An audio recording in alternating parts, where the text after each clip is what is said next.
Meus irmãos, a paz do Senhor Jesus. Eu quero hoje falar com a igreja a respeito da unidade da fé. E eu quero ler em Efésios capítulo 4, onde Paulo, escrevendo aos Efésios, ele ensina a igreja quanto à necessidade do povo de Deus, da igreja do Senhor, estar unida, tanto na fé como na santidade. E esse capítulo 4, esses primeiros versículos, nos alerta, nos ensina a vivermos de forma agradável ao Senhor.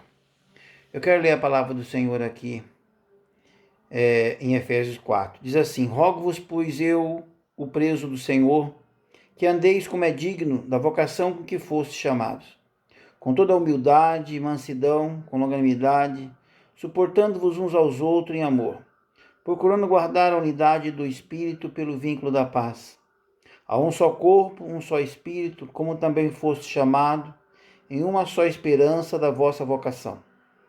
Um só Senhor, uma só fé, um só batismo, um só Deus e Pai de todos, o qual é sobre todos, e por todos e em todos vós.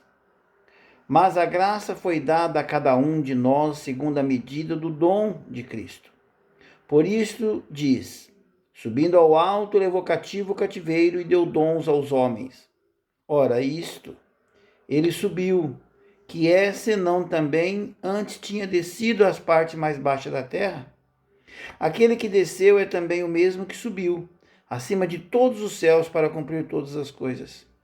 E ele mesmo deu uns para apóstolos, outros para profetas, e outros para evangelistas, e outros para pastores e doutores, querendo o aperfeiçoamento dos santos, para a obra do ministério, para a edificação do corpo de Cristo, até que todos cheguemos à unidade da fé, ao conhecimento do Filho de Deus, ao homem perfeito, à medida da estatura completa de Cristo, para que não sejamos mais meninos inconstantes, levados em roda por todo o vento de doutrina, pelo engano dos homens que com astúcia enganam fraudulosamente. Antes, seguindo a verdade em amor, cresçamos em tudo, naquele que é a cabeça, Cristo, do qual todo o corpo bem ajustado e ligado, pelo auxílio de todas as juntas, segundo a justa operação da cada parte, faz o aumento do corpo para a sua edificação em amor. Oremos. Senhor Jesus, Senhor Deus Santo, Senhor Deus de poder e graça e Deus de misericórdia. Meu Deus, nós te louvamos, Senhor, meu Deus Santo, nesta noite, Senhor Deus, de quarta-feira, pedindo, Senhor, a tua graça, o teu amor, meu Deus. É momento de nós, Senhor Deus Santo, estarmos falando do teu amor, ensinando a tua igreja, no culto de doutrina, papai, a vivermos, Senhor Deus Santo, segundo o teu propósito, a viver segundo, Senhor Deus, a tua direção, o teu Espírito Santo, papai.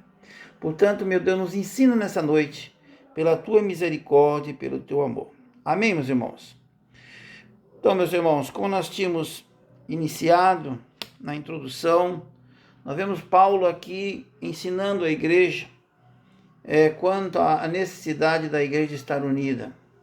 E por isso o tema dessa mensagem é unindo a unidade da fé.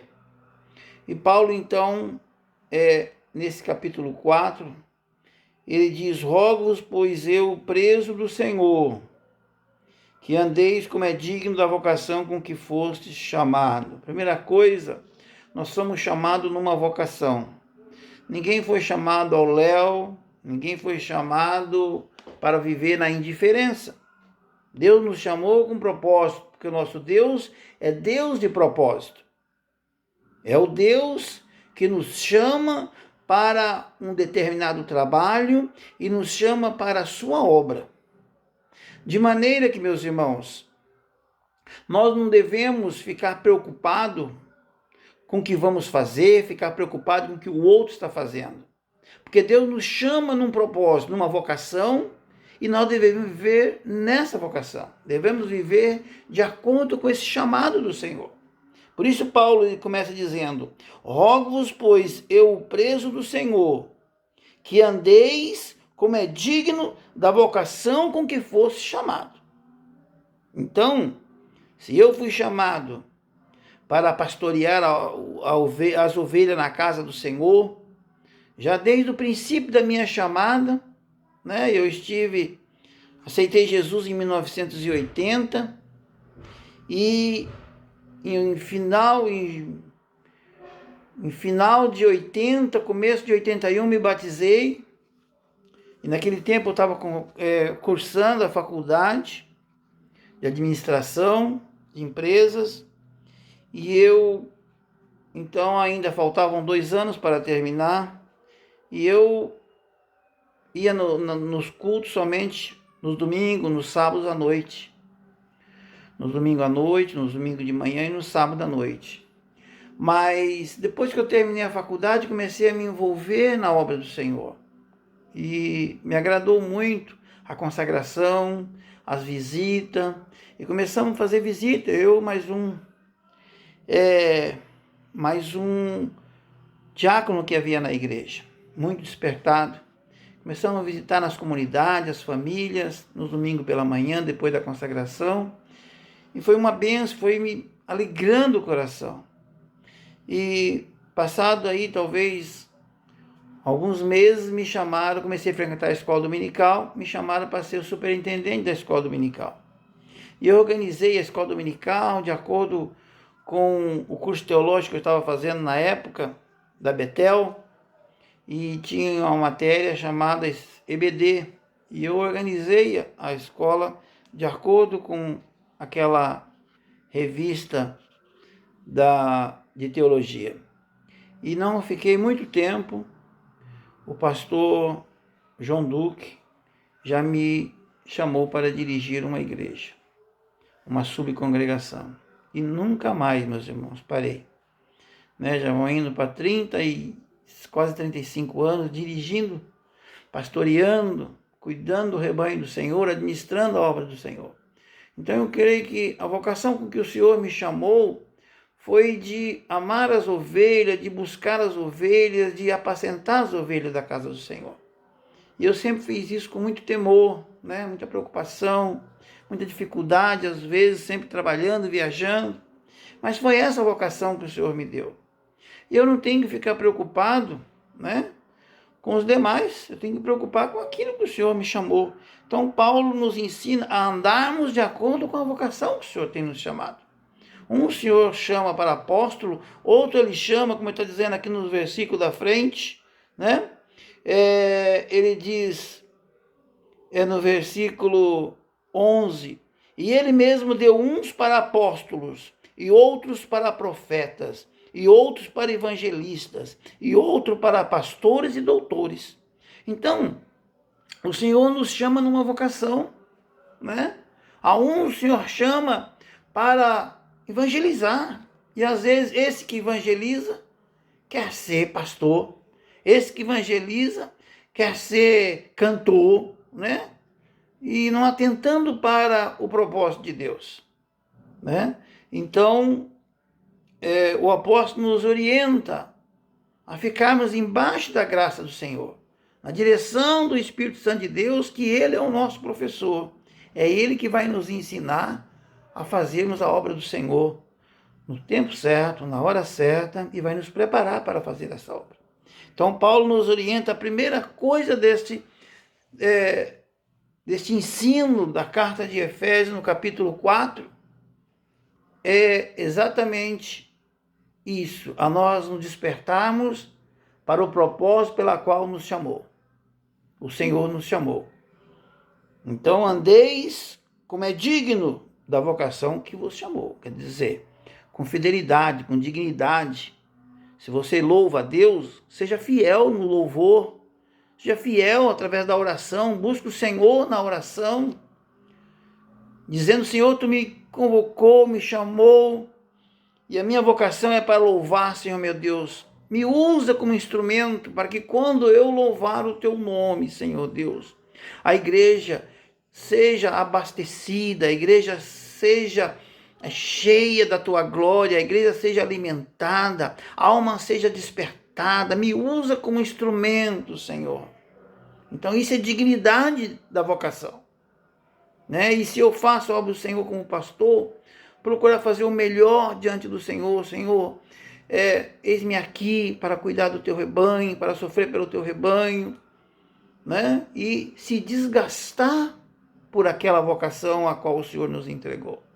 É isso que Paulo nos orienta e nos exorta a vivermos dignamente, de acordo com a vocação que o Senhor nos chamou.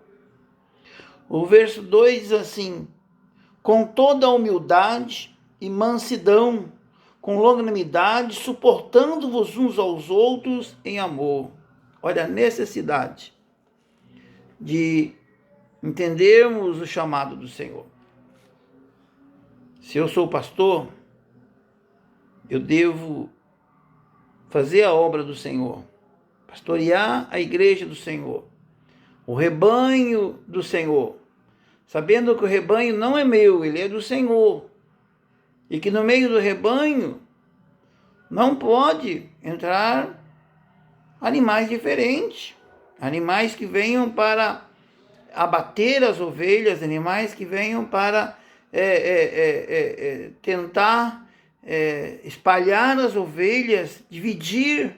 Então eu tenho que estar atento, orando, e diante do Senhor clamando: Senhor, me usa como teu servo, para cuidar do teu rebanho, Pai. E abre meus olhos, Pai, me ensina, me mostra, no meio do rebanho, o mal, Senhor Deus, para tirar do meio do teu rebanho. Seja o pecado, seja a falsa ovelha, no sentido de estar orientando, exortando, né, e cuidando do rebanho do Senhor. Mas tudo isso tem que fazer de que forma? Com humildade. Né? Com humildade. Não achando que eu sou o dono, não me ensoberbecendo, achando que eu sou o principal porque eu pastorei. Assim, aquele que louva, não é para si que você louva, para engrandecer o seu nome, mas o nome do Senhor. Como aquele que evangeliza nas ruas, como aquele que sai em missões, como aquele que tange os instrumentos na casa do Senhor, como aquele que cuida da administração, os tesoureiros, os secretários na casa do Senhor, e mesmo aqueles que zelam da casa do Senhor, a parte diaconal, os que acendem a lâmpada, né, toda manhã, ou os que mantêm a lâmpada acesa através do azeite, enfim. Faça com primeira coisa, com humildade. Depois, com mansidão.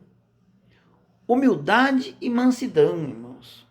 Coisa urgente, necessária na vida do crente. É a primeira coisa que devemos buscar no Senhor. Não podemos ficar espisoteando os demais, como alguns que ficam dando coice nos outros, nas outras ovelhas, espisoteando as outras ovelhas. Não tenha cuidado da ovelha do lado. Zele por ela. Seja manso com ela, humilde, né?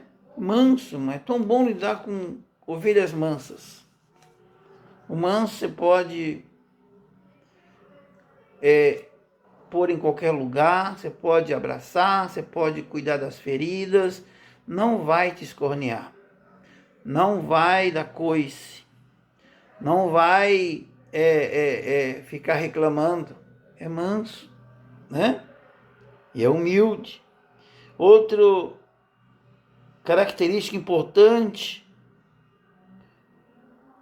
do homem na vocação que o Senhor chamou é ser longânimo. A longanimidade é um fruto do Espírito Santo, assim como a mansidão e a humildade.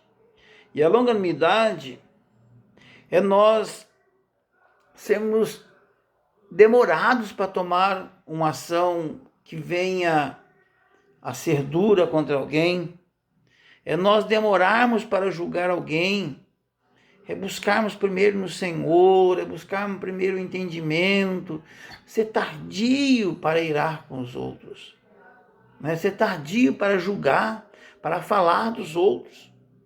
Então, com toda a humildade e mansidão e com longanimidade, suportando-vos uns aos outros em amor. Ou quanto isso é importante no meio da obra de Deus, né? Igreja do Jardim Boa Vista, quanto isso é importante nós suportarmos uns aos outros. Às vezes queremos julgar os outros, rejeitar muitas vezes, porque queremos que as pessoas sejam do nosso jeito. Eu quero que aquele que está trabalhando comigo seja do meu jeito, tenha a minha fé, tenha a minha mansidão, tenha a minha humildade, tenha a minha longanimidade. Mas às vezes ele ainda não tem, ou ela ainda não tem. Então o que eu devo fazer? Eu devo ser longânimo, né? Eu devo suportar. O forte é que suporte o fraco, Paulo diz em Coríntios. O forte deve ir suportando o fraco. E quem é o forte e quem é o fraco? Né? O forte é aquele que tem mais experiência com o Senhor, que conhece mais o Senhor, que anda mais na presença do Senhor, que ouve mais, entende mais, né, as ordens do Senhor. E ele, então, poder suportar aqueles que são afoitos, aqueles que são impacientes, aqueles que estão escorneando, aqueles que estão dando patada nos outros, né? Então, devemos suportar e orar. Senhor, tem misericórdia, ensina. O Senhor vai saber o jeito certo de ensinar. O Senhor sabe a maneira de ensinar-nos. Às vezes eu penso que eu sou longânimo, sou bom, e às vezes eu não sou. Mas o Senhor sabe como me ensinar. O Senhor vai me trazer certinho, no ponto que Ele precisa. E vai me ensinar do jeito dEle. Não adianta eu querer chamar a atenção do irmão e falar, escuta, você tem que ser longânimo. Você tem que ser humilde. Você tem que ser paciente. Você tem que me suportar. Não adianta falar isso. Você vai só irritar. Ora a Deus, porque a palavra vai falar com ele. O Espírito Santo de Deus vai ensinar ele. E vai fazer amadurecer. E às vezes são pessoas que têm mais tempo na igreja do que muitos. Mas parece que nunca amadurece. E às vezes nós ficamos impacientes e falamos, esse não tem jeito. E vamos querer lançar fora, e vamos querer corrigir da nossa maneira, e nem todos têm essa autoridade. Existe sim a necessidade de ensino e correção. Para isso tem o pastor na igreja. E na ausência do pastor tem o presbitério. Porque o trabalho dos evangelistas é abrir trabalho. Né? O trabalho dos evangelistas é evangelizar. O trabalho do presbitério é auxiliar os pastores. Para isso tem. Logicamente que o evangelista também pode estar ensinando, né? E às vezes até chamando a atenção. Mas esse trabalho é o trabalho do pastor das ovelhas. É ele que pode dar uma varada às vezes. É ele que pode colocar no caminho novamente. Seja através da palavra, seja diretamente no conselho, seja através de uma reunião. É ele que tem autoridade do Senhor para falar. Em primeiro lugar, quem vai falar é o Espírito Santo de Deus. Ele é o professor dos professores. Ele vai colocar a ovelha no lugar certo. Mas muitas vezes, e na maioria das vezes, ele usa o pastor. Muita gente não quer ouvir o pastor. E iguala a função dos pastores, ou do pastor da igreja, aos demais ministros, aos demais obreiros, e quer ter a mesma razão. Mas esse ministério, irmão, ele é espiritual. Os dons do Espírito Santo de Deus são espirituais.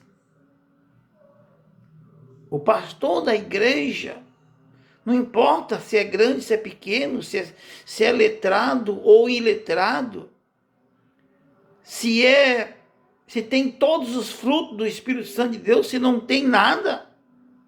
Mas se Deus o colocou ali, o Senhor vai usá-lo.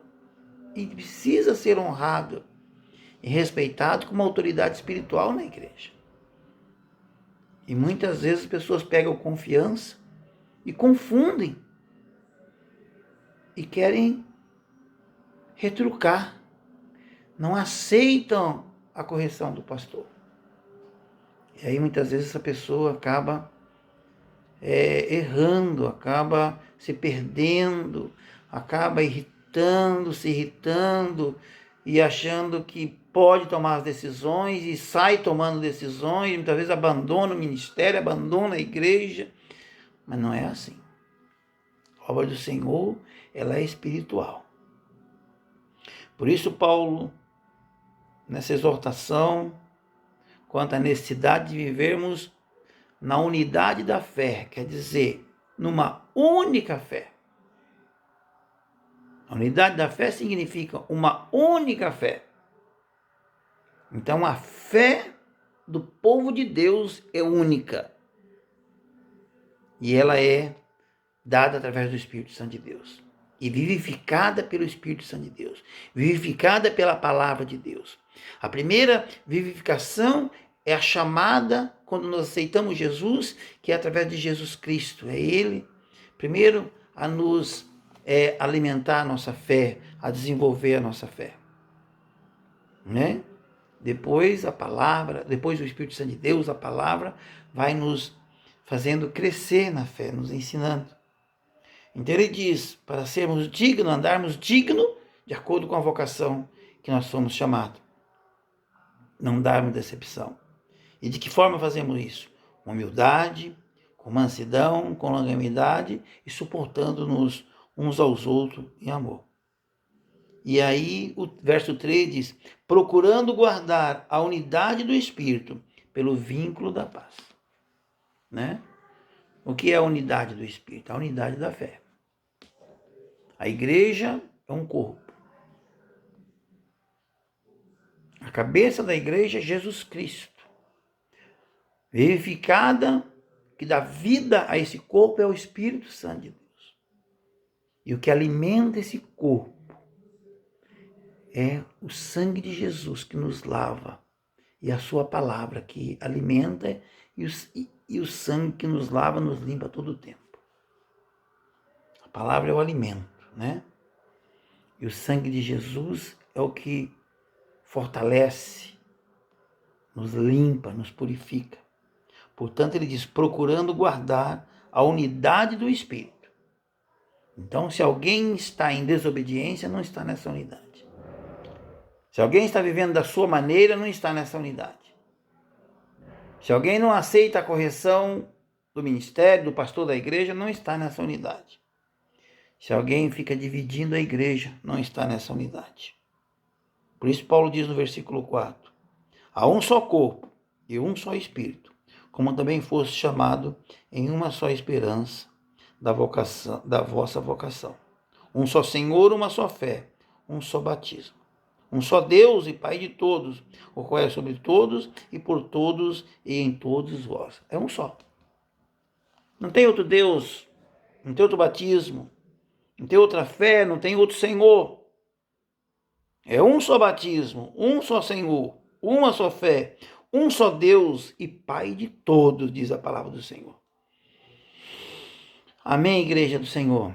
Fiquem com essa palavra de exortação, de orientação quanto à necessidade de vivermos a unidade da fé, a unidade do Espírito Santo de Deus. Que Deus os abençoe e vos guarde.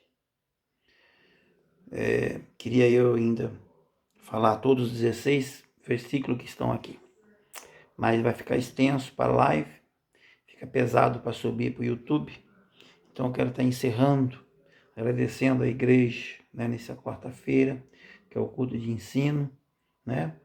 Receba essa palavra e vivam de acordo com esta palavra. Amém? Deus vos abençoe. Deixa eu orar. Senhor Jesus, Senhor Deus Santo, Senhor Deus Pai, Deus maravilhoso, eu te louvo, meu Deus, pela tua presença, pela tua graça, Senhor Deus. Eu te louvo, meu Deus, pela tua misericórdia, papai. Meu Deus, que essa palavra possa penetrar no coração da tua igreja, possa fazer o efeito necessário, Pai, de ensinar o teu povo a viver na unidade do teu Espírito, Senhor Deus, na unidade da fé, Pai. De termos, meu Deus, o entendimento, Senhor Deus, da necessidade de vivermos, Senhor meu Deus, de acordo com o propósito que o Senhor nos chamou, de vivermos em humildade, em mansidão, em longanimidade, suportando-nos uns aos outros, Pai. Nos dê o amor um pelo outro, Pai. Que o amor da Tua presença, Senhor Deus, seja espalhado no meio da Tua igreja, para que um ame o outro, Senhor Deus, a ponto de não feri-lo, Pai. De não feri-lo, Senhor Deus, de suportar e amar, Senhor Deus. Eu te peço no Teu nome, Jesus. Abençoa essa igreja do Boa Vista, Pai. Guarda, meu Deus, a Tua igreja.